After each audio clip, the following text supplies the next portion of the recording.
to focus this in this episode on the engine, because it just goes together so well.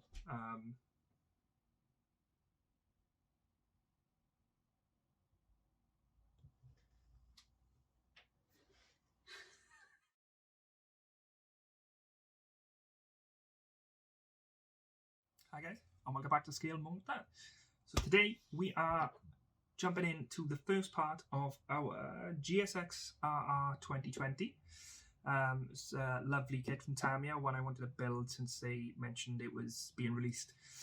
Funnily enough, the one MotoGP bike I've always said I'd love if they released a kit of, and they did. So, had to build it.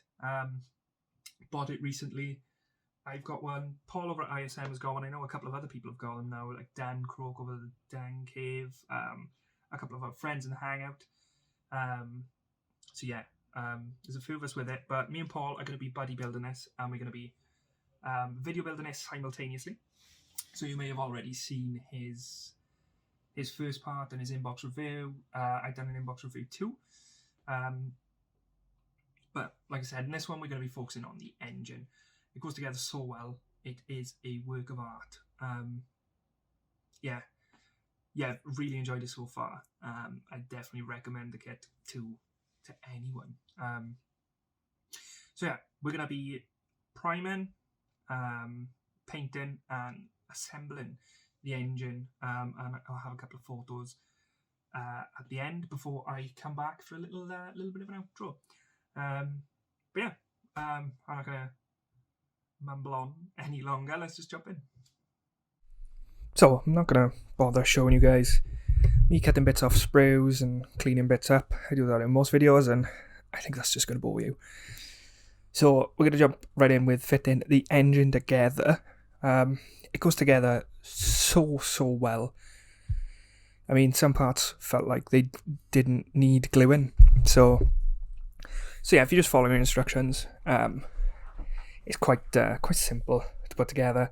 A bit tight in some places, but that's nothing to worry about. You'll be able to get it together, no problem.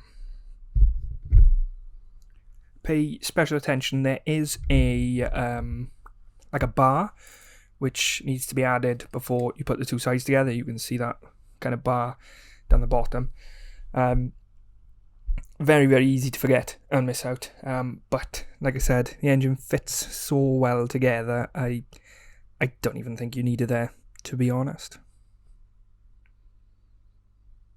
This part confused me a little. No, not that part. Sorry. The other side was a bit confusing. There's like another piece, which kind of goes on top after the front of the block is put in. It's a bit strange, and there's also another piece which goes on the inside here, which confused me a little. I wasn't sure why it was there, and at first I thought it went on the outside. And that's what I'm doing now. I'm just having a little peep for it. There it is. This piece. I was discussing it with Alan in the Hangout, and I have no idea why it's actually there. Yeah, a little strange. As you can see, I'm confused. I didn't know where it went at first. I thought it went on the outside, and I was looking for locating points, and yeah, very confusing at first, but then I realised it does go on the inside. I was trying to fit it, and I thought, well, that's a bit of a strange place to put that. Sorry, I'm just leading over to try and read the instructions.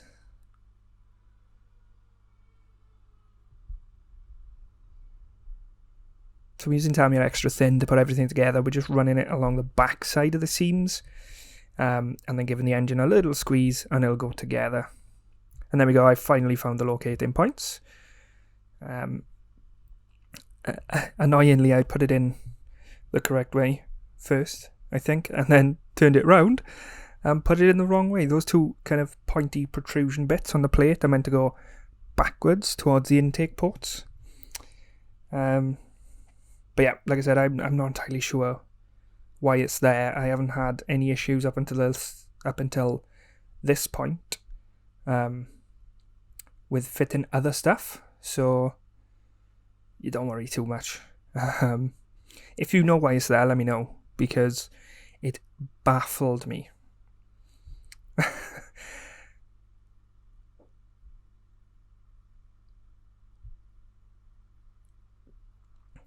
Just running a bit of that Tamiya extra thin along the seam, and then when I realised that that part was going to be covered, I thought I'd blob some in there too.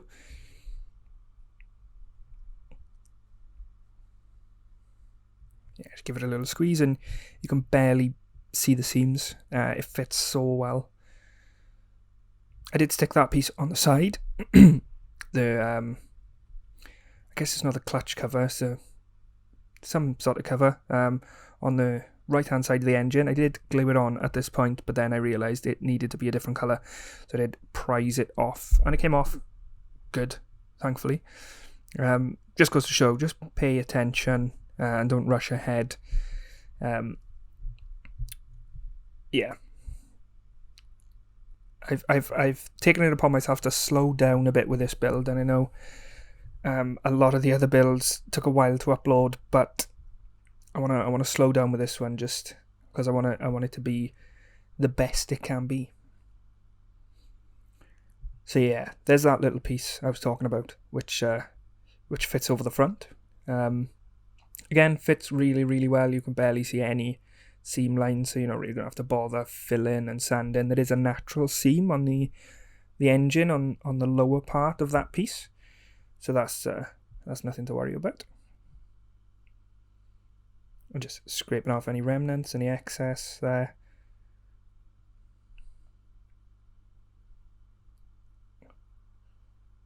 And the same there, any glue that's kind of protruded out.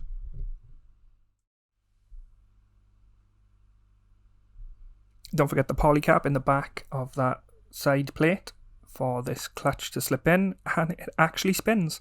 I was amazed when I found that out. Yeah, it doesn't need to spin, and it's not connected to anything. It only spins if you spin it. But yeah, I thought that was a pretty cool little touch. Okay, then we're going to jump over to the spray booth and we're going to do some priming.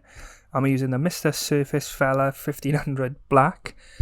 It's a special edition of the Mr. Surfacer. It's thinned with actually Mr. Rapid Thinner, because I'd run out of leveling thinner at this time. But it does still go down well, thankfully. I would have preferred the leveling thinner, but it wasn't a problem. And we primed everything at first with this. It looks like a lot more is going down than is actually going down, just because the coverage on it is just excellent.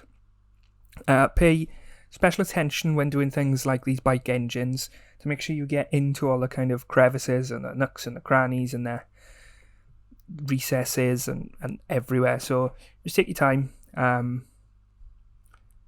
just keep turning, keep looking.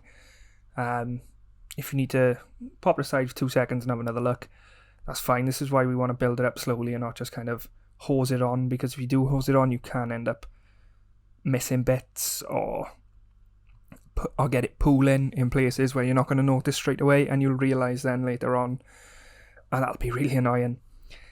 We ended up with, in total, I think it was 3 coats, just slowly built up to get that desired kind of full coverage that we were after.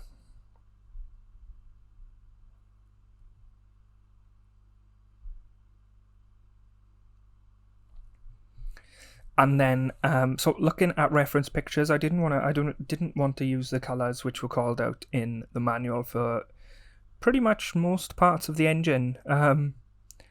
They were good colours. The bike will not look bad if you follow the instructions. It's just, I don't know, I wasn't really vibing with them. I wasn't feeling it.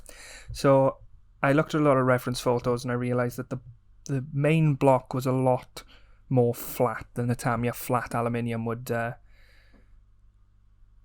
get to. So, and then also it called out a I think it was light gunmetal for the cylinders rather.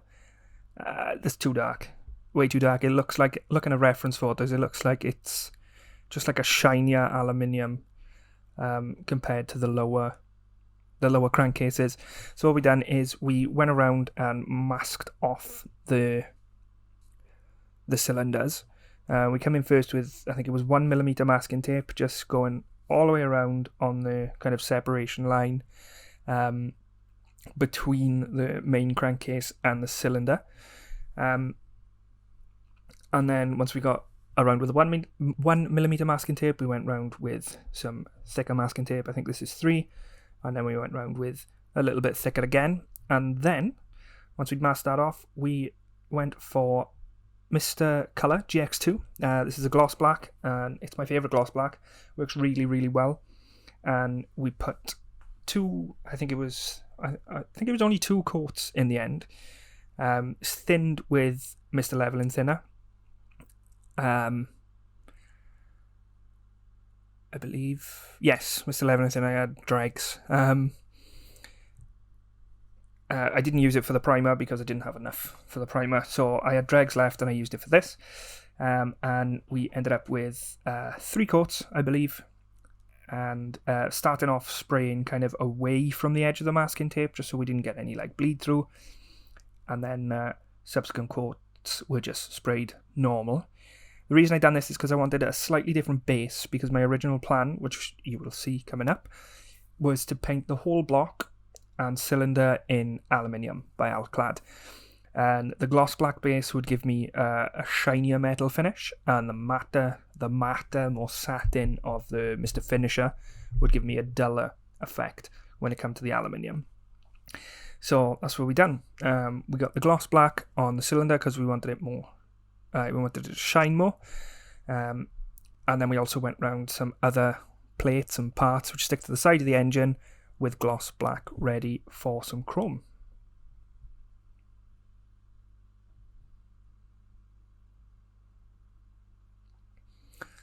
And then while that gloss black was drying, we grabbed this Zero Paint. It was a metallic brown. I got it a while ago. I used it for the forks on the YZR M1. But this looked like a nice colour match for that kind of bronzy, browny colour on the clutch.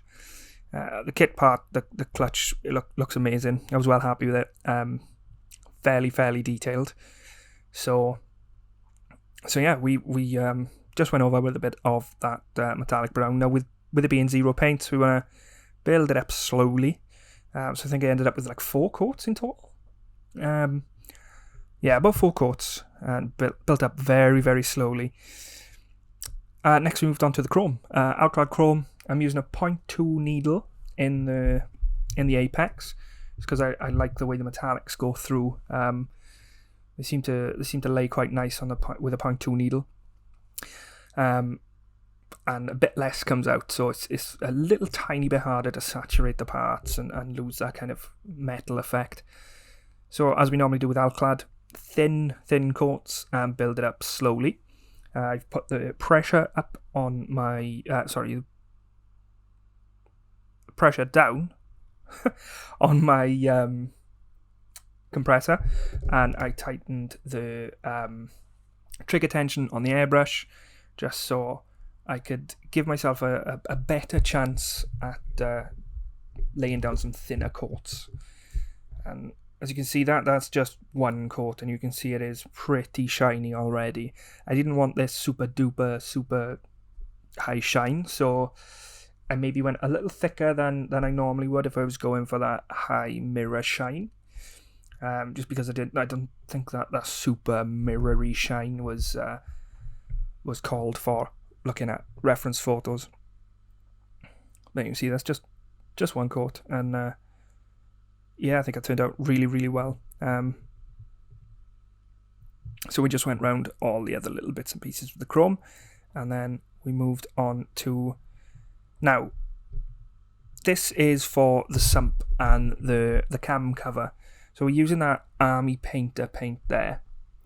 This was like a purpley grey, and looking at reference photos, the sump and the cam cover were like a purpley grey kind of ceramic-y looking colour. So what we done is we used this Army Painter paint, and then we plopped in a little bit of Valejo off-white just to brighten it up a little bit. The bronze colour that it calls out for in the... There we go, there's the Valejo. The bronze colour that it calls out for in the instructions, in the manual, it's too metallic, way too metallic. These are flat. They are very flat from looking at the reference photos. You'll be left with metallic flakes, and yeah, it didn't sit well with me, so I thought I'd have a go mixing my own colour. So to get these paints through the airbrush, we're using the UMP airbrush thinner, and I believe it's not even 50%. It's just kind of by eye.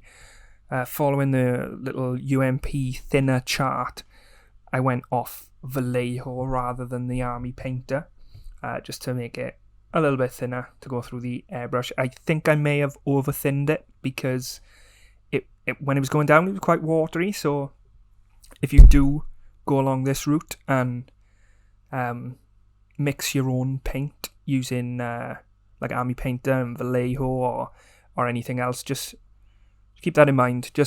Don't just whack a load of thinner in there and think it's good. Slowly build it up. I would start with about 50% though, maybe about 30%, just to be on the safe side, because you can always add more. To make it thicker, you're adding more paint, and then you risk changing the colour. So yeah, just start slow with the thinner and then build it up.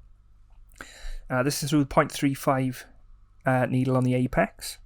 For my pressure back up. Again, I'm not sure what it is. It's just as squirty as the compressor goes. But yeah, slowly build it up. It looks a little strange at first. It looks a lot more grey. But once you start building it up, it'll have that kind of purple tint, which you'll see towards the end. We ended up with about 5 coats of that paint. But yeah, after that we unmasked the engine because the gloss black would be dry by now, and we went into the aluminium. Now, I don't know if you remember the effect I was mentioning earlier, shinier at the top, duller down the bottom.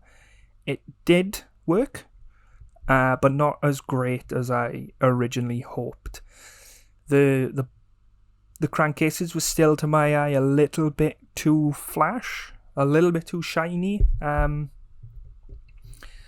It looks almost powdery on reference photos. It's a bit weird. It's definitely a cast material, so I wanted to dull it down quite a bit. So we slowly built up the aluminium. I went a bit thicker with the aluminium on the bottom to try and lose some of that natural shine that comes with the alclad paints. And again, that helped. It definitely helped. And I don't think it looked bad at all. It was just, I was kind of mentally, I was like, that needs to be flatter, maybe, or duller. So that's when I tipped out the aluminium, as you can see there, and we moved on then to what colour was it? There it is, Alclad Dull Aluminium. So it's pretty much an aluminium colour, it's just duller. And then I kind of clumsily and lazily free-handed this over the crankcase, like a bit of a melon. But I just sprayed it in, tipped it in, and then straight out of the bottle, again being Alclad, low pressure, and thinner coats generally. But this, I was naughty here, and I went thick and free-handed it. But it did work. It worked out in the end, and I got a much flatter finish than I did with the original aluminium, thankfully. Okay, now all the airbrushing is done, it was time to move on to some detail painting. I didn't want to mask off these little areas, so we cracked out the Molotow Liquid Chrome pen refill, give it a little shake, and just popped it in this very, very used paint tray. And then I got my new brush, which is an Army Painter Wargamer called the Psycho. Excellent brush, really, really ergonomic. It's got a nice triangular handle. but the bristles, the tip, the actual brush is tiny. I don't know what kind of gauge or size it is, but it's tiny. And I found it really, really good for detail painting. So these are the coil packs, which sit atop the crankcase, which will obviously attach to your spark plugs. And yeah, there's like a metal plate around the bottom. So we're using that alclad chrome. No, we're not. We're using the Molotov chrome. Goodness me. Using the Molotov chrome to paint up that. And then we've done the same to all four. And then we moved on to that clutch. So there's rivets around the outside. And these were painted again with the Molotov chrome. Very, very careful. They are raised, so you can paint them. Just take your time. If you don't feel comfortable using a brush, you can use a toothpick, or a micro brush, or whatever you feel comfortable with. Because I know it can be daunting sometimes going in with a brush. But yeah, there were a few of these going around the outside, and then we also painted the center bolt, which the clutch spins around, and we also then painted the spring caps for the clutch. So looking at reference photos, there were two different color springs. So what you're gonna see is I'll be using a different color as well for the clutch. I think we went for let's see, it was, I'm looking at my paint rack next to me just to remember, it was LP61, I believe, metallic grey. Oh, there it is, LP61 metallic grey. So use this to paint, I think it was 3 of the springs around the outside. Again, this probably overkill, and looking at the model now, at the engine now, I can barely notice it. But I kind of went around the outside of the protruding springs with that metallic grey on 3. So we alternate in the springs, and then I done the same on the other 3 with the Molotov paint again, and then I painted the tops in the Molotov chrome.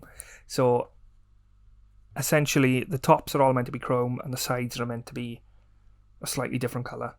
Again, you don't need to do this, and I didn't need to. I just thought I'd give it a go. But like I said, it's barely noticeable, so I wouldn't worry too much.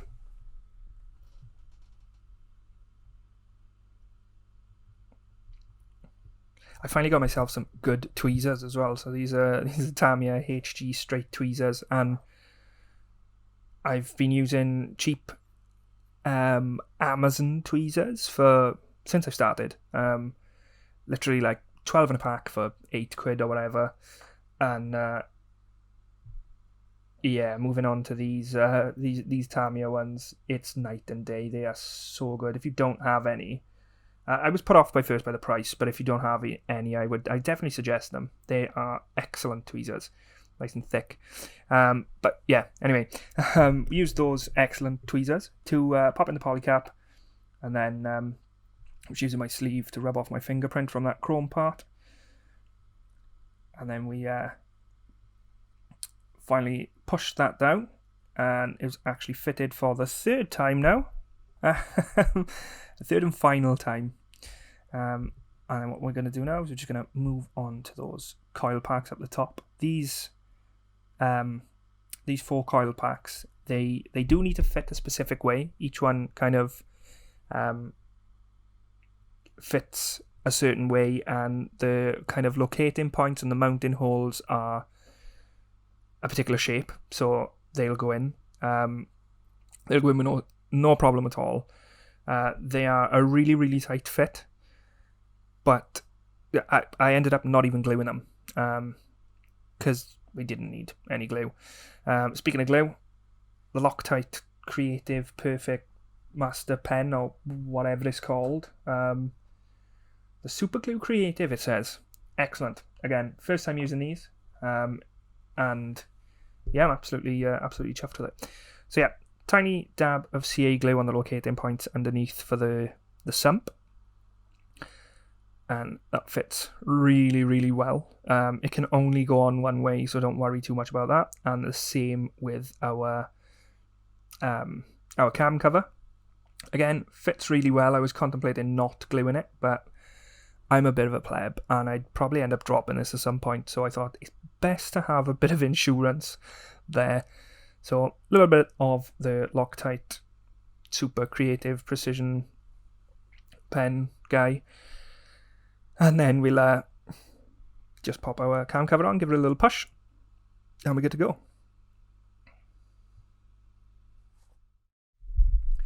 So once we got that in place, we moved on to these things on the side. Now, I have no idea what these are. I originally thought they were diagnostic plugs, maybe, where they could plug in computers and read stuff, maybe for when it's on a dyno.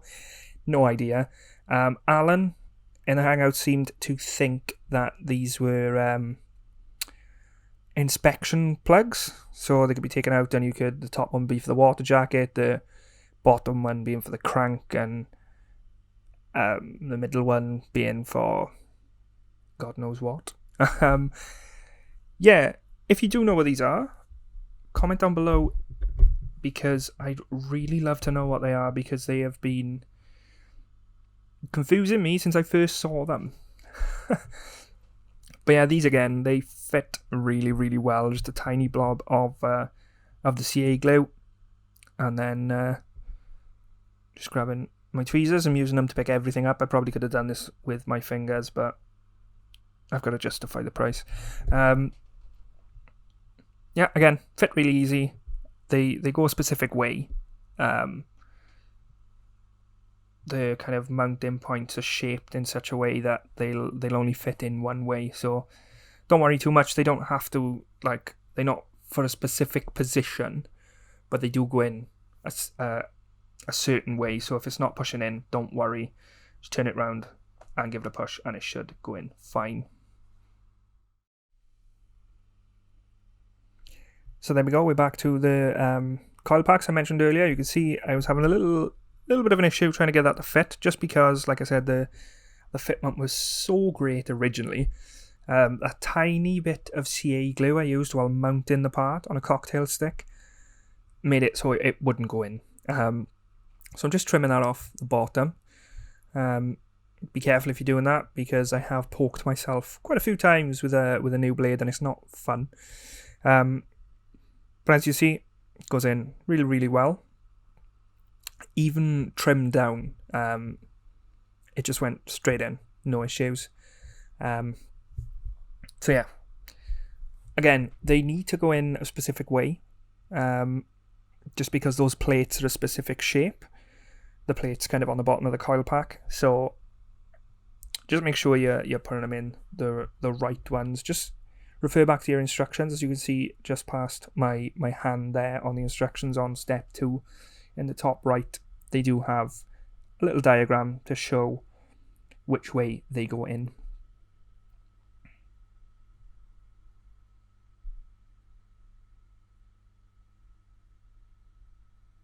And the locating pegs are much like those plug things on the side. They're like a half circle, so you can put them in wrong. So just be wary. Just make sure you're looking at that at those instructions. And there we go. They're all in, and that's how they go. At this point, pretty much done with the engine. And then I realised we need to put the decal on the sides of the clutch, so we can see the clutch plates. Great little addition from Tamiya. In the past, the clutches have just been kind of bare on the sides. So yeah, we've just got some warm water in a little cup there. And now I'm just going to pop the decal in and leave the glue dissolve on there till we can move it about the backing paper. We've already got some micro set down Don't forget to throw it across the table just to test the durability, and then you can put your decal on. So there we go. We've got that on. We're just going to give it a twist to pull it on. That didn't work, as you can see. So just take the backing off and put it on as you would a normal decal. If you are going to touch it like with your fingers like that, make sure your fingers are wet, because it can stick to your fingers, and if it does, you'll pull your hand away and you'll also pull the decal as well. So there you go. Once you've got it where it needs to be, it is a bit of a nightmare because of that little lip. I probably should have taken the clutch off the actual where it mounts, but that's fine. That's fine. We come straight in with the UMP Strong. Might have been a bit silly coming in straight away with that UMP Strong, but Tamiya decals are normally pretty good, especially on the newer stuff. So yeah, we went straight in with that UMP Strong, and it worked wonderfully. As the UMP decal solutions tend to do. Never had an issue with them. But yeah, anyway, rub a bit of that, dab a bit of that on, and just wiping it on my hand there to get rid of any excess. Just dabbing it on, just to make sure we've got it all over. Then leave it aside for about 5 minutes. Let the decal solution do its thing. You should see it kind of start to conform more, maybe, or you can tell just by looking at it generally when it's good. And then what I done afterwards is I come in with a cotton bud. I just rolled it along the decal, and the good thing was, while I rolled, the clutch span, which was excellent, which helped me to no end, and that just squeezed out any remainders underneath. And then we let it sit again then until it was dry. What I didn't catch on video is after I decaled it and it was all set, we did go over that decal with a bit of matte varnish. And there we go. Here we are. I've added a couple of little bits and bobs. As you can see, I've added some lock wire because it was there on the reference photo and it was really annoying me that it wasn't on the kit. So I've added lock wire to the oil filler, the oil filter, and 2 of those plugs. Yeah, really, really simple engine to put together, really fun to paint, and I cannot wait until this is in the bike. And I did, unfortunately, miss me painting the airbox. That was painted in Alclad polished brass, just for your reference. Yeah, excellent. Really enjoyed so far. So yeah, there we have it. So there we are. That's the engine done. Yeah, really enjoyed doing that. Goes together so well, as I've mentioned, like 15 times probably throughout the video. And like I said, you can paint it as per the instructions, and it's not going to look bad at all. I decided to go from reference just because it was slightly different, and I'm trying to make it as good as I can, and as close to the actual bike as I can. So I went for some reference, but you really don't have to.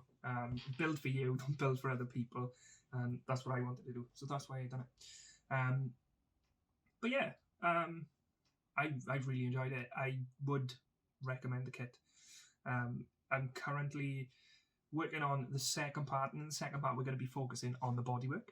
So I've got, I'll give you a little sneak peek, see who's still watching. We're all painted up. We're at the decaling stage, so we'll be decaling that once I've got off here.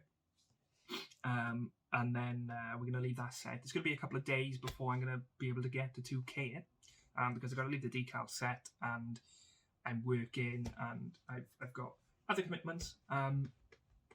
So yeah, it's going to be a couple of days, and then hopefully not too long after that we'll get the second part up. Yeah, and the second part is going to be focusing on the bodywork, the decals, and and the 2K. Paint looks great. I think it's going to be excellent in 2K. But yeah, that air box, like I said, we painted it. At first, I was going to try and bare metal foil it, and Paul sent me some gold bare metal foil. He did try himself. He said it's not really going to work. I thought I'd give it a go, but then looking at it, no. You probably could. There's going to be seams everywhere. It's going to be a bit of a nightmare, and for something that's not really going to be seen, I didn't mind just painting it. So we painted it, and now I've realised, looking further on in the instructions, there are other parts which need to be gold, and I think it's the bottom of the fuel tank, and the gold is like a heat shield, which is quite hard to find a reference photo for it online. But yeah, that's why we thought about foil, but I just painted it in the end. But yeah, there we go. So that's part 1 done. So yeah, if you did enjoy the video, please leave a comment. The comments help immensely with the videos, and so does the likes. Or I'll try and get over 50 likes on each video, because I've noticed any of my videos which get over 50 likes seem to do a lot better. So if you are still here, which I doubt, who's still going to be here, but if you are still here listening to me ramble on, please drop a comment and a like, and also subscribe. Really helps. It does really help get the videos out there and get more people who possibly wouldn't have found me to find me. So yeah, thank you very much for watching. Have a great day and stay safe.